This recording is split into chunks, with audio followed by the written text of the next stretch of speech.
हम लोग पढ़ रहे हैं कवक, उनके जनरल कैरेक्टर्स। ठीक है, सामान्य जो लक्षण होते हैं कवक के वो आज हम पढ़ेंगे। जनरल जो डिफरेंस है शैवालों में और कवक में वो आपको पता है, क्या डिफरेंस है बताओ कोई। बेसिक डिफरेंस क्या है शैवाल और कवक में? किसकी? कवक में जो सेल वॉल है वो। अच्छा, और डिफरेंस बताइए, बेसिक डिफरेंस बताओ। ये तो बात का डिफरेंस है। हाँ जोर से बोलो। हाँ, ऑटोनॉमस का क्या मतलब होता है? ऑटोट्रॉफिक यानी अपना भोजन जो स्वयं बना सकते हैं। शैवाल अपना भोजन स्वयं बना सकते हैं और कवक यानी फंजाई अपना भोजन स्वयं नहीं बना सकती। क्यों नहीं बना सकती? क्योंकि उसमें क्लोरोफिल नहीं होती है। बस एक बेसिक जो मेन डिफरेंस है वो ये है कि अपना भोजन वो नहीं बना सकते। जब कोई व्यक्ति या कोई भी जीव अपना भोजन नहीं बना सकता, आप लोग अपना भोजन बना सकते हो? नहीं बना सकते ना। गेहूं बना सकते हो आप? नहीं। संतरा बना सकते हो, एप्पल बना सकते हो, आलू भिंडी टमाटर कुछ बना सकते हो? नहीं बना सकते ना आप। तो हम लोग भी ऑटोट्रॉफिक नहीं है, हम भी अपना भोजन नहीं बना सकते। हम किससे ये ग्रहण करते हैं? प्लांट से। और कौन से प्लांट से? ग्रीन प्लांट से। ठीक है, इसी तरीके से कवक भी अपना भोजन नहीं बना सकते, तो उसको फिर भोजन किससे लेना पड़ेगा? दूसरों से लेना। जैसे हम खाते हैं, हम भी तो खाते हैं ना, भोजन लेकर के खाते हैं ना, दूसरों से लेते हैं ना अपन भोजन, प्लांट से लेते हैं भोजन। हम सिर्फ भोजन को पकाते हैं, हम भोजन को बनाते नहीं है। हम सिर्फ भोजन को पका सकते हैं, कच्चे भोजन को हम कुक कर सकते हैं, हम उसको बना नहीं सकते। बना बनाया जो प्लांट्स ने हमको दे दिया उसको हम पकाते हैं, कुक करते हैं। इसी तरीके से जो फंगस है वो अपना भोजन बना नहीं सकती है, तो फिर वो क्या करेगी? दूसरों से लेगी। अब दूसरों से लेने के दो तरीके हैं। दो तरीके बता सकते हो क्या है भोजन लेने के, ग्रहण करने के? या तो आप जीवित चीजों को खाओ या आप मरी हुई चीजों को खाओ। इंसान तो दोनों को खाता है ना, इंसान जीवित को भी खा लेता है और जब वो नॉन वेज खाता है तो मार के उसको, किसी भी नॉन वेज को पहले मारा जाता है फिर खाते हैं उसको, फिर पकाते हैं। तो इसी तरीके से कवक भी दोनों तरीके से भोजन लेती है। या तो वो डायरेक्ट किसी प्लांट से जो कि जिंदा है डायरेक्ट भोजन लेगी, जीवित लिविंग प्लांट से डायरेक्ट भोजन लेगी, या फिर वो जो सड़ गल गया है, मर चुका है, उससे अपना भोजन लेगी। तो दो तरीके से भोजन प्राप्त करती है कवक, वो मैं आपको बताऊंगी आगे। हम जनरल कैरेक्टर्स पढ़ते हैं। सबसे पहले जो फंगस, ये जो शब्द है फंगस, इसका लैटिन भाषा में इसका मतलब होता है मशरूम। लैटिन भाषा में फंगस का मतलब होता है मशरूम। तो पहले मशरूम का मतलब ही समझा जाता था कि सारे कवक को मशरूम कहा जाता था, लेकिन बाद में मशरूम का एक क्लास टोटली अलग कर दी गई। ठीक है, जो फंगस की जो हम स्टडी करते हैं उसको बोलते हैं माइकोलॉजी। स्टडी ऑफ फंगस यानी कवक के अध्ययन को क्या कहा जाता है? माइकोलॉजी। ठीक है, और शैवालों के अध्ययन को क्या कहा जाता है? फाइकोलॉजी। PHY। एल्गी की स्टडी को कहते हैं फाइकोलॉजी और कवक की स्टडी को बोलते हैं माइकोलॉजी। और जो वैज्ञानिक इसको पढ़ता है, कवक को स्टडी करता है, उसको बोलेंगे माइकोलॉजिस्ट। ठीक है, जैसे एल्गी को पढ़ने वाले को बोलेंगे फाइकोलॉजिस्ट, वैसे ही कवक को पढ़ने वाले को बोलेंगे माइकोलॉजिस्ट। ओके, ओमनी प्रेजेंट का मतलब होता है कवक आपको सब जगह मिलेंगे, पानी में भी मिलेंगे, हवा में भी मिलेंगे और जमीन पे भी मिलेंगे। एक्वेटिक, टेरेस्ट्रियल और एरियल, तीनों जगह पे आपको कवक मिलते हैं। यानी पानी में भी कवक पाए जाते हैं, कम पाए जाते हैं लेकिन पाए जाते हैं। हवा में भी मिलते हैं, कम पाए जाते हैं लेकिन हवा में। सबसे ज़्यादा कहाँ होते हैं? टेरेस्ट्रियल यानी जमीन में। तो ओमनी प्रेजेंट। प्लांट बॉडी कैसी होती है? ये तो हम जानते हैं, ये थैलस है। थैलस का मतलब ऐसी कोई भी प्लांट बॉडी, हाँ, जिसको हम रूट, स्टेम और लीफ, जड़, तना और पत्ती में विभाजित नहीं कर सकते, वो होता है थैलस। उस बॉडी को बोलते हैं थैलस। अब आपने सारे शैवाल पढ़ लिए, आपने कारा पढ़ा, बॉल बॉक्स पढ़ा, नॉस्टॉक पढ़ा, ऑसिलेटोरिया पढ़ा, एक पर्टिकुलर शेप की कोई बॉडी आपने देखी, लेकिन फंजाई में कोई शेप नहीं होती है, केवल फंजाई किसकी बनी होती है, लंबे लंबे धागे जैसे फिलामेंट्स, तंतु जिसको बोलेंगे, कैसे लंबे लंबे वाइट कलर के, नॉन मतलब कलरलेस जिसको हम कह सकते हैं, कलरलेस, या कभी कभी आपको ब्राउन या फिर पिंक या येलो कलर के मिल सकते हैं, लेकिन ग्रीन कभी नहीं होंगे। ठीक है, तो कवक किसका बना हुआ है, फंजाई किसकी बनी हुई है, केवल लंबे लंबे तंतुओं के, हाइफी जिसको बोलते हैं, जो लंबे लंबे तंतु हैं। ये देखिए इस तरीके की ये पूरे फिलामेंट्स हैं, ये तंतु, ये क्या कहलाते हैं, एक तंतु कहलाता है हाइफी, सिंगल को बोलेंगे हाइफी, और देखिए बहुत सारे तंतु मिल करके एक जाल बना लेंगे। ये क्या बन रहा है, पूरा एक जाल बन रहा है, इस जाल को कहते हैं माइसीलियम, माइसीलियम, ये जाल कहलाता है माइसीलियम, ये कवक जाल है, इसको बोलते हैं कवक जाल, कवक जाल को बोलते हैं माइसीलियम। और ये माइसीलियम किसका बना हुआ है, बहुत सारे हाइफी से, हाइफी एक दूसरे से एंटेंगल हो जाते हैं, जाल बना लेते हैं, नेट बना लेते हैं। ठीक है, उसको कहते हैं माइसीलियम। समझ आ रहा है सबको। अब हाइफी कितने प्रकार के होते हैं, सबसे पहले आपको मैं बता दूं कि कवक का जो वर्गीकरण होता है उसमें मेन तरीके से 4 क्लासेस बताई हैं। 4 जो क्लासेस हैं कवक की, इसमें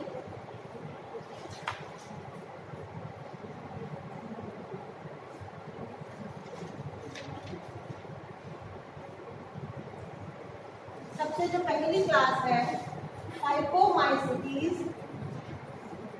सबसे प्रिमिटिव क्लास मानी जाती है। उसके बाद आती है एस्कोमाइसीटीज, थोड़ी सी एडवांस, बेसिडियोमाइसीटीज, वेरी गुड, और चौथी ड्यूटेरोमाइसीटीज। ठीक है, आप ये देखिए फाइकोमाइसीटीज, एस्कोमाइसीटीज, बेसिडियोमाइसीटीज, ड्यूटेरोमाइसीटीज, इसमें इसको लोअर क्लास कहा जाता है, सबसे लोअर क्लास इसको माना जाता है, और ये हायर क्लास है।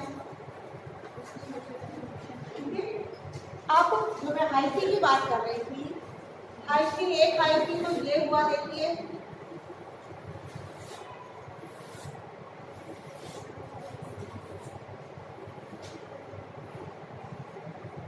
ये जाल बना रही हूं मैं हाइफी का। एक तो ये इस तरीके का जाल दिख रहा है आपको, एक जाल ये दिख रहा है, देखिए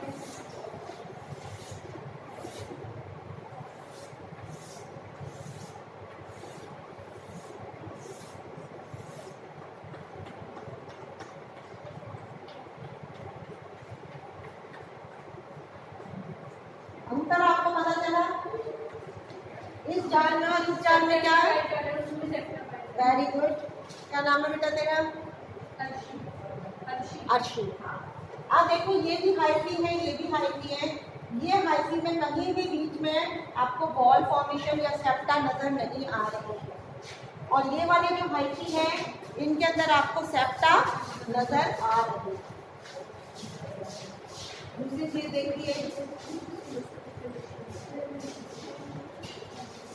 ये क्या है, न्यूक्लियस, और इस कंडीशन को क्या बोलते हैं, वेरी गुड बेटा, वेरी गुड। ये कंडीशन देखिए और ये कंडीशन देखिए,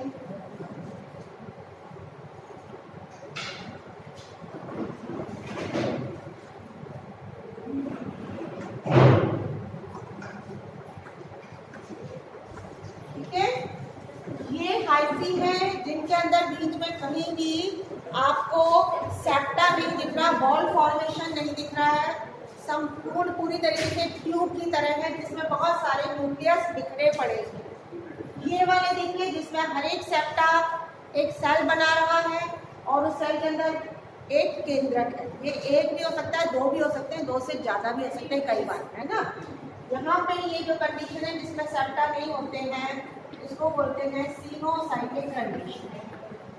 ये कहलाती है सीनोसाइटिक कंडीशन जिसमें केंद्रक बिखरे पड़े रहते हैं, खूब सारे केंद्रक बिखरे पड़े हैं, ये सिनोसिटी कंडीशन है जो कि इसमें पाई जाती है फाइकोमाइसीटीज क्लास के अंदर। लोअर फंजाइल में पाई जाती है सिनोसिटी कंडीशन, और एस्ट्रोमाइसीटीज बेसिलियो न्यूक्लियो में पाई जाती है सेप्टेट कंडीशन। सेप्टेट से क्या हो जाता है, सेल बन जाते हैं फिलामेंट्स में, और ये जो सेल्स होते हैं वो यूनिन्यूक्लिएट, बाईन्यूक्लिएट या मल्टीन्यूक्लिएट हो सकते हैं। यूनिन्यूक्लिएट, बाईन्यूक्लिएट या मल्टीन्यूक्लिएट हो सकते हैं। उसके अलावा वो जो न्यूक्लियस है वो होमोकैरियोटिक या हेटेरोकैरियोटिक हो सकते हैं। होमोकैरियोटिक का मतलब है सारे केंद्रक एक जैसे, सारे न्यूक्लियस जैसे एक सेल है, ये जो सेल है इसमें दो न्यूक्लियस है मान लीजिए, तो दोनों न्यूक्लियस सेम भी हो सकते हैं, वो कंडीशन होगी होमोकैरियोटिक, और दोनों न्यूक्लियस अलग अलग भी हो सकते हैं, वो कंडीशन होगी हेटेरोकैरियोटिक। ठीक है, तो ये सब चीजें इनमें पाई जाती है तीनों में, एस्ट्रोबैसिटी विटीरो में, और जबकि सिनोसिटी कंडीशन पाई जाती है केवल किसमें, फाइकोमाइसीटीज में। बेटा तुम बैठ जाओ, क्यों बार बार खड़े हो जाते हो। तो ये हुए सिंपल हाइफी के बारे में। अब हम आते हैं पोर। सेप्टा के अंदर एक पोर होता है, ये देखिए, ये जैसे ये हाइफी है, इस हाइफी में ये सेप्टा है, सेप्टा के बीच में एक छिद्र होता है। हर सेप्टा में, जो मैं उनकी बात कर रही हूँ, हायर फंजाई में जो सेप्टेट हाइफी है, उन सेप्टास में, प्रत्येक सेप्टा में बीच में एक छिद्र होता है, उसको बोलते हैं सिंपल पोर। सिंपल पोर या फिर पिट, सिंपल पिट। इससे क्या होता है, इसका साइटोप्लाज्म इसमें चला जाता है, इसका इसमें आपस में आदान प्रदान होता रहता है। ये सिंपल पोर है, इसको सिंपल पिट कहते हैं, जो कि पाया जाता है किसमें, एस्ट्रोमाइसीटीज में। किसमें पाया जाता है, एस्ट्रोमाइसीटीज। अब हम आते हैं एक और प्रकार का सेप्टा। देखिए, ये देखो, ये सेप्टा है, ये छिद्र है, और इस छिद्र के चारों तरफ एक ऐसे ब्रैकेट बनी हुई है। ये इस तरीके से ब्रैकेट बन जाती है इस पोर पे। इस सेप्टा को बोलते हैं डॉलीपोर सेप्टम। डॉलीपोर सेप्टम, ये बॉर्डर्ड पिट है, ये सिंपल पिट नहीं है, बॉर्डर्ड पिट, इसको बोलते हैं बॉर्डर्ड पिट। और इस सेप्टा को बोलते हैं डॉलीपोर सेप्टम। सेप्टम को क्या बोलेंगे, डॉलीपोर, जो कि पाई जाती है बैक्टीरियोमाइसीटीज में। ओके, तो ये हाइफी के प्रकार मैंने बताए, किस तरीके ये सेप्टल पोर है, सिंपल पोर या फिर बॉर्डर्ड पिट पाया जाता है। अब आते हैं सेल ऑर्गेनल्स। सेल ऑर्गेनल्स क्या क्या होते हैं, हर एक कोशिका में या हाइफी में न्यूक्लियस होएगा, एंडोप्लाज्मिक रेटिकुलम होएगा, माइटोकॉन्ड्रिया होंगे, सेंट्रियोल्स होते हैं, क्या नहीं होगा तो क्लोरोप्लास्ट। क्लोरोप्लास्ट इसके अंदर नहीं होगा, बाकी सब कुछ वैसा ही होगा जैसा कि श्यामालों के अंदर होता है, केवल नहीं होगा तो क्या नहीं होगा, क्लोरोप्लास्ट। क्लोरोप्लास्ट नहीं होता है। इसके अलावा सेल वॉल सेलुलोज की नहीं बनी होती, किसकी बनी होती है, काइटिन की। सेल वॉल बनी हुई है किसकी, काइटिन की। और रिजर्व फूड जो होता है वो जैसे शैवालों में तो स्टार्च होता है, इसके अंदर fat and glycogen. Glycogen reserve food के रूप में क्या मिलेगा, glycogen and fat, glycogen and fat. Oil globules मिलेंगे, ऑयल के कण मिलेंगे। ओके, पिगमेंट्स मैंने बताया क्लोरोप्लास्ट नहीं होगा, लेकिन कैरोटीनॉइड्स पाए जाते हैं। कैरोटीनॉइड्स का मतलब होता है कैरोटीन और ज़ैंथोफिल। ये दो तरीके के पिगमेंट हैं, कैरोटीन और ज़ैंथोफिल, जो कि येलो, ब्राउन, पर्पल ऐसा कलर देते हैं किसको, कवक के जाल को। जो कवक के जाल को पीला या ऑरेंज या ब्राउन या पर्पल कलर मिलता है वो किसकी वजह से मिलता है, कैरोटीनॉइड्स की वजह से। क्लोरोफिल नहीं होता है लेकिन कैरोटीनॉइड्स पाए जाते हैं। ओके, अब नेक्स्ट है मोटाइल सेल्स, मोटाइल सेल्स का मतलब है ऐसे सेल्स जो कि मूवमेंट कर सकते हैं।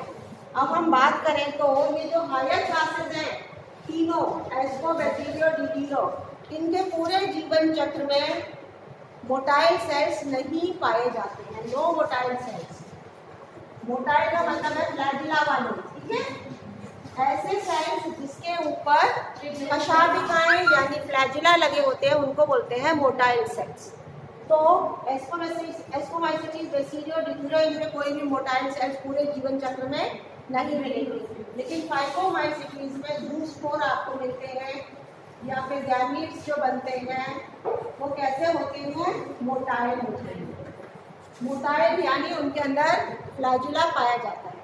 फ्लैजिला दो प्रकार का होता है, एक्रोनिमेटिक यानी विप्लैश, और दूसरा पेंटोनिमेटिक या टिंसल, इसको बोलते हैं टिंसल। दो प्रकार के फ्लैजिला मैंने आपको एल्गी की जनरल कैरेक्टर्स में भी बताए थे, acronematic whiplash, pantonematic tinsel. Whiplash flagella simple होता है, ये देखिए सिंपल फ्लैजिला, जबकि टिंसल जो होता है उसमें छोटे छोटे से ये रोए बाल निकले रहते हैं। तो दोनों प्रकार के फ्लैजिला आपको फाइकोमाइसिटीज में मिलेंगे। एक है विप्लैश फ्लैजिला कशाभिकाएं जो कि प्लेन होता है, जिसमें कोई रोए नहीं निकले होते हैं। दूसरा है पेंटोनिमेटिक फ्लैजिला जिसको टिंसल भी कहते हैं, दो नाम है, जिसमें छोटे छोटे से ये रोए निकले रहते हैं। इन रोए को बोलते हैं मैस्टिगोनीज।